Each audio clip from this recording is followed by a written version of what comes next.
Episode 6, here we go. It's Tuesday, and it is time to dive into what I'm fondly referring to as the episode of trying not to raise jerks. So, before that offends you, I know that word may offend some folks, but it is like where I live in this house. You can ask my kids from the time they were little bitty. Whenever they would kick out of gear about something, or I'd give them a rule, heaven forbid, I'd give them a rule, or discipline of some type, and they would kick out of gear about it. My phrase that I would always come back with is, listen, I am not raising children, I'm raising adults. Okay, it probably didn't make a lick of sense to them when they were younger, but it really truly, I think, resounds with them now. It makes perfect sense as to what's going on here. And that is that is where I live. That is the space we live in. It is just the three of us in this house, and I am not going to send out 2 minimally functioning adults. Like, that's not my plan. I want to, they're going to be a functioning member of society by the time they're out of my house is the plan. Now, once they're gone, it's on them. But my hope is that I am investing, I am digging deep, I am doing all the things that I feel like I need to do best as a mother to help not raise jerks. And so one thing I did do was I looked up the definition of jerk. And so I want to read it to you before we get a little bit more into this. 1, it is an annoyingly stupid or foolish person. 2, it is an unlikable person who is cruel, rude, and small-minded. So, like, I don't want to be considered that. I certainly don't want my kids to be considered that when they get out. And I don't think any of us do. I don't think any of us, hold these little chubby chub babies and they come out and they're so cute. They have their little bows in their hair and we're like, I cannot wait for you to grow up and go be a jerk one day. Like, nobody says that. But what I have come to realize, especially through these years of lots of kids coming through my house. So side note, this part's free. This has nothing to do with absolutely, to do with the raising of the jerks. But I have tried to make my home their entire lives a safe space for any of their friends to come and to be. Same with mine, which we'll dive a little bit more into that. But I want to make my home a safe space. I've always strived to make my home where their friends felt comfortable to come and be, and even be around me as a mom. And so, back into the not raising jerks, I have gotten to see a lot over the years come through my door.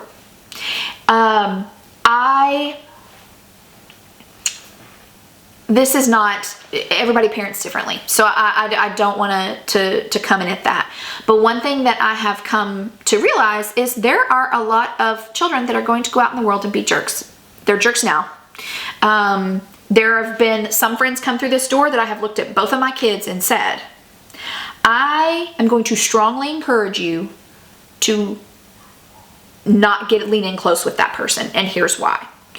And now there are a couple of times that it has still been necessary for them to lean in, and I don't want to get into any of that kind of business. But for the most part, I'm like, look, because mama's old adage that you are who you hang around is absolutely true. And I do not want you guys to grow up and be jerks. I'm raising adults. I'm not raising children. And so what I have found in a lot of those situations is sometimes that it's been, well, my mama's my best friend. Now, I do want to say, I would absolutely vehemently agree. I want to be my children's best friend, but I'm mama first. I want my kids to always be, something's going on. I want them to be able to go, I need to go talk to my mama. And they do. A lot of times, I'm not naive enough to think that there are some things that are still completely hidden from me. They're teenagers. It's going to happen. But I have heard one of my children say, yes, I am one of their best friends. And that is awesome. But I am mama first. And I will always be mama first.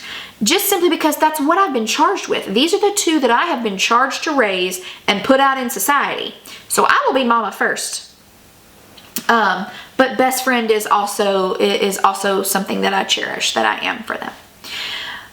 But if that's all we are to our kids, then we're gonna raise some jerks. So I have, when the divorce or when the split first happened, I had 12 and 15-year-olds. And so that's when we're going through a lot of that angsty teen business, right? And so, and now we're looking at 15 and 18. So we've made it through a big chunk of angsty teen life. So I'm not even going to pretend that that's not what has actually happened in this household. But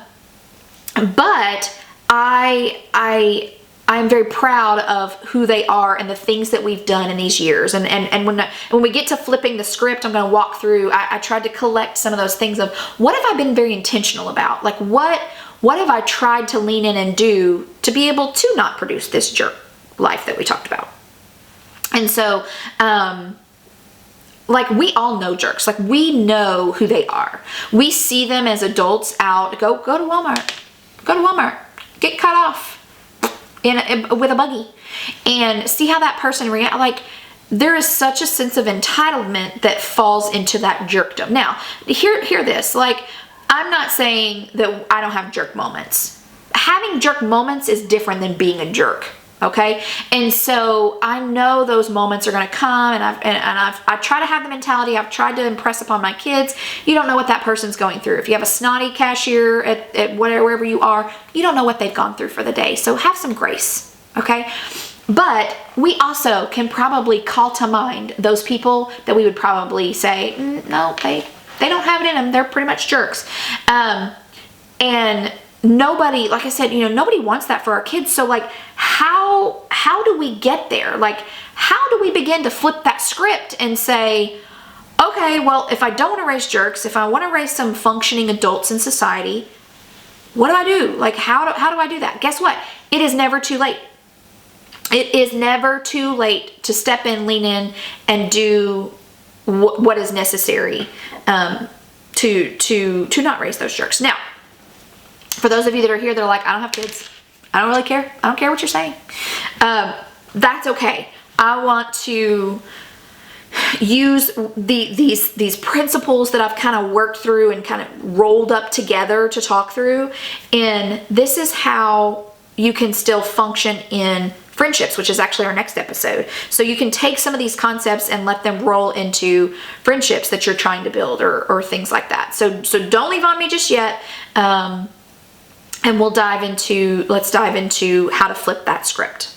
As I was preparing for this episode, I just jotted down all the things I could think of that were principles and practices that I felt like worked in our little family. And then I kind of rolled them up into, okay, how does this fit into, and so I've come up with a list and we're going to go through those. So number 1, don't be a jerk. Like, don't be a jerk yourself. Like if I had spent my whole life cutting people off in traffic, honking and yelling and cussing at folks, and, not showing what some would just call Southern hospitality. No, it's called being a decent human being and having grace for folks. Now, don't be a doormat. Like, I'm gonna lay that one out there. Don't be a doormat. But to just don't be a jerk yourself. If I had spent my whole life being that way, my kids would absolutely be that way. You are what you surround yourself with. So for those of you that don't have kids, and we're talking about, these relationships that are surrounding ourselves with, if you start finding yourself being a little bit more jerky all the time, maybe we need to look at this. Maybe we need to look at what we're surrounding ourselves with, because, we become those we're around.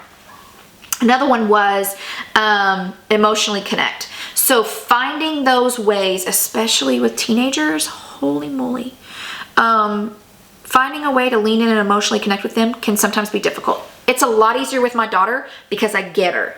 I get that female, I can call a BS on something if I need to. I get her. But with my teenage son, it's been a lot more difficult. But I have worked and found those ways. I'm not perfect at it, but I have been working to find those ways to emotionally connect with him. Because if I look at, maybe my generation, and further back, a lot of things that I've heard is, well, my dad never said he loved me, but I knew he loved me. Okay, great. Or, You know, it was my mom had to work all the time, and so she'd just come in, cook dinner, and go to bed. Sometimes that's the way it has to happen, but there are still moments that we can emotionally connect. Find ways to meet them where they are and emotionally connect with where they are. Do I always want to hear about some sort of hold that my son is doing in his martial arts? No, I do not. But you can bet your butt that I act like I am. Like I am pumped and I want to learn everything about it, and I want to get down there. And now I'm not gonna let him show me because he'd probably knock me out. But it's getting in and meeting them where they are and emotionally connecting there and helping them realize they are worth it in our eyes. They are worth it. They are worthy of our love, because one of the things that we struggle with most, I think, as a society is worth and imposter syndrome and things like that. And that's a whole nother episode. Set limits and guidance. Set limits and guidance. I have failed miserably at this in my time as mom, but I've also succeeded, I think, in different facets of this area. But one thing that I have realized, especially with that revolving door that I've talked about, is not all kids that still live under their parents' roof have a lot of limits and guidance.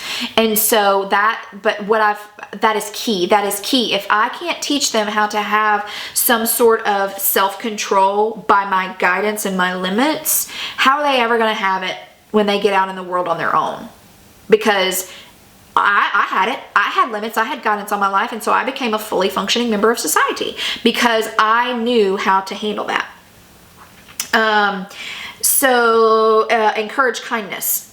So my daughter back, years ago, she didn't like going to youth groups. She came to college group when I was helping teach college age students, and we were having a discussion about grace. And she termed it as, because we were talking about how we always want to receive grace. Those of us that are believers, we want to receive grace from God. We love it. Take it all in. We want to receive grace from other people. Can you not just have grace for what I'm going through? But it is a lot harder to give. Like, we want to snap. We want to say, oh, what is your problem? However, she termed it as, if we're willing to receive it but not willing to give it, we get grace constipation. And so I have hung up on that phrase so many times. I know it sounds horrible. You're like, why I'm on Tuesday Talks with Billy or with Red, and here we are talking about constipation. Kindness, let's apply it to kindness. Like, we want people to be kind to us, but we also have to be willing to give it. We have to be willing to be kind to others. Now, again, don't be a doormat. You know, we're not asking for that. But teach kindness, embrace kindness, be kind, and let your children see and feel what it is to be kind. Listen to them.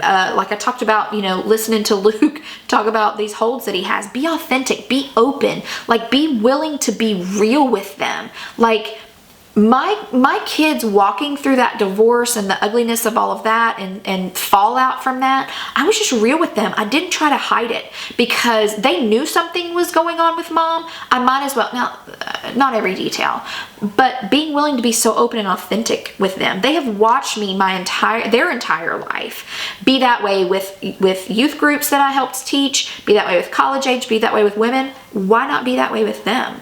Like, if I'm working to teach authenticity in every relationship of my life, why is that different for my own children?